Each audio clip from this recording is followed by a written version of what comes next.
first are the building and the land, the physical assets. The second component are the financial assets. The financial assets are the money invested by GIC, by Temasek, and by MAS.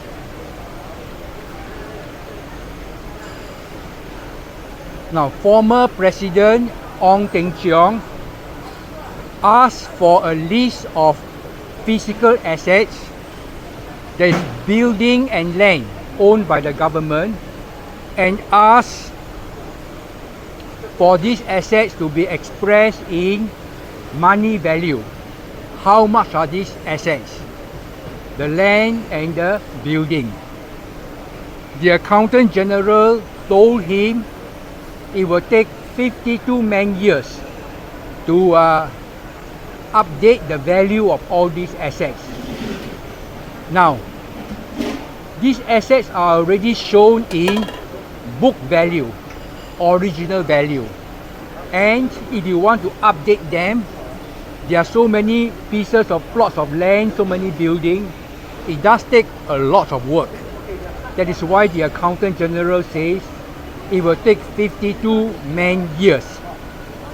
Now, there is no point in spending these 52 man-years. So therefore, whether the amount is 50 trillion or 100 trillion, it's still the same piece of land, the same plots of land and building. So therefore, the Accountant General told the President, no need to revalue them. I think that position is quite fair. So I want to tell the people of Singapore that this is the real issue. Do we really want to spend so much time to get an updated value? And therefore, I hope that they will not continue to raise this issue that the government is not transparent. I don't think that's the case. So therefore, please don't just keep on bringing up that the government refused to tell the President what is the value of the assets. These are the physical assets. They are not, no need to value them. Now, on the financial assets, the amount in the GIC, in Temasek, and in MAS, there are actually published figures. The figures as at 31st March 2002, the MAS has $514 billion. Temasek has $403 billion. GIC, the figure is more than 100 billion. Of course, they don't want to publish the real figure for GIC because they say, the government says we must keep this secret, otherwise the speculators will bring down the Singapore dollar. Alright, now whether this is something which people agree or not, different people have their opinion. Should we publish a figure or do we need to keep it secret? I myself will have an open mind. Both sides have their reason whether to publish or not. But from the figure that I see, already the physical assets are slightly more than $1 trillion. Now, does it really matter whether it's 1 trillion, 1.5 trillion, or 2 trillion? It doesn't matter. So therefore, even though the figure is not published, it doesn't matter to the ordinary people how much we have in our reserves. But I want to say,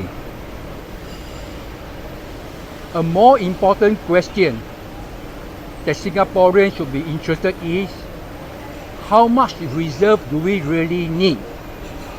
Do we need to increase from 1 trillion to 2 trillion to 3 trillion? How much do we really need? That's a more important question.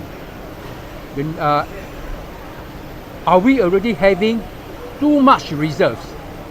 If we're having too much reserves, Do we need to increase tax and GST to have more reserve? That's the more important question. And that's the question, if I'm the president, I want to discuss with the government.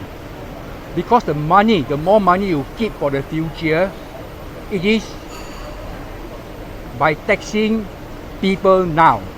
When you increase GST, the prices increase. So this is actually more important. It's not important how much we have, but it's important to know, do we really need to continue to increase GST and taxes because these are giving a financial burden to the people.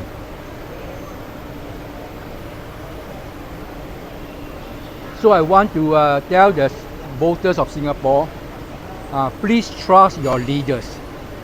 If you elect me, please trust me. I know what are the important issues, and I will bring them to the government and discuss with the government.